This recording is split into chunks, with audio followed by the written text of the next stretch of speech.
4 juin 1944.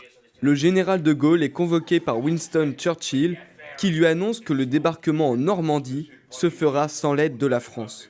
De Gaulle entre dans une colère noire, tout comme Churchill, qui menace de l'enfermer. Si cette rencontre est restée secrète dans le grand livre de l'histoire, la pièce Meilleurs alliés tente de nous en dévoiler les coulisses.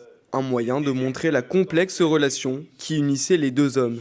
Il y a une fraternité de ces hommes providentiels qui ne sont bons qu'à sauver les États dans les moments critiques, mais qui sont insupportables dans les moments normaux. C'est-à-dire que c'est pas des gens pour les temps de paix, c'est des gens pour les temps de crise. Ils se sont évidemment fréquentés toute la guerre, et après, ils sont toujours restés un peu comme chien et chat. Et c'est de l'amour-haine, ils avaient de l'admiration réciproque, mais ils étaient particulièrement agacés l'un par l'autre. Donc c'était des tempéraments qui n'étaient pas vraiment faits pour se compléter, mais pour se frotter l'un à l'autre et s'électriser, quoi. Roosevelt a raison.